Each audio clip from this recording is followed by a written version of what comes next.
Vừa biếng. Được quay tầm năn. Vì đấy lệ nó là nó cái rừng nữa.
Tay kìa.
Đi lui để đụng nào.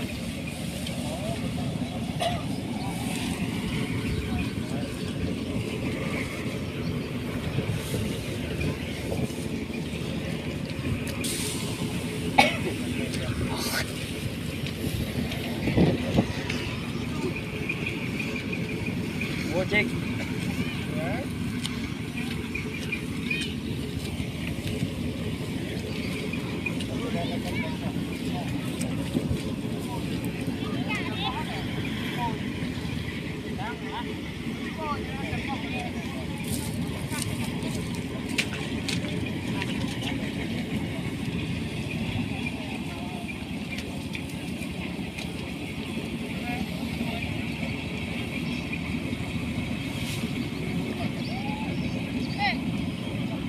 Vào đây. Gặp ơi.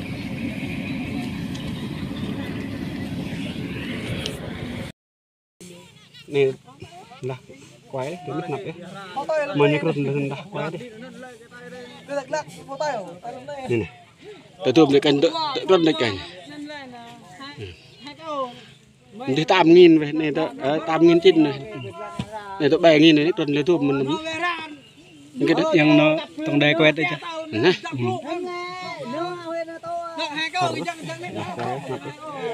Quay chia tăng cước mà tăng lười tăng nhiều cái rừng tăng tăng và nó quay tăng bình luận rằng tăng nó có phim bộ đàn ấy thì tua nó đăng ký ăn tăng như đi là đăng ký năm có chụp tôm yang cái tô tôm tô đăng ký có 80 người đấy body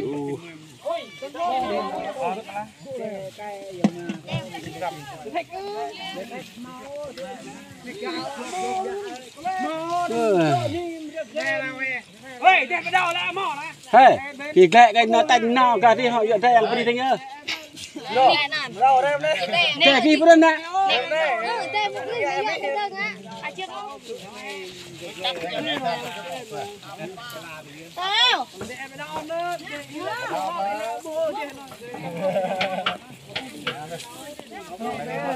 Mà đặt dạo từng khi mà đặt đấy. Mà đặt. Thôi lại.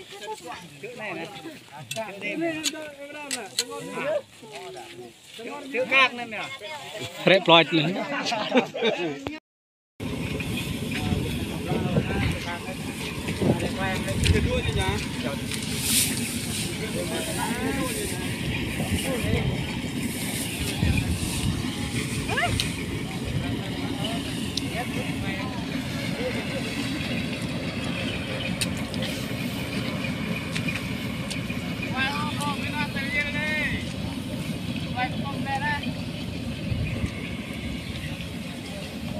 Đi luôn đi đúng rồi.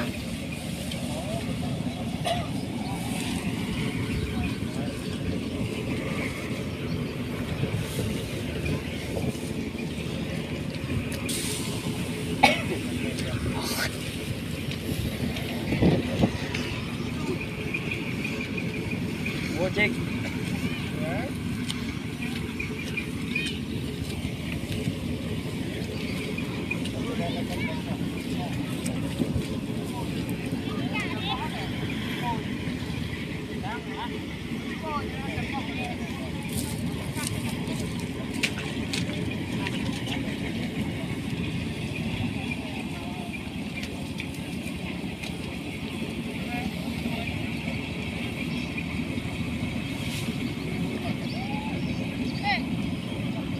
Vào đây.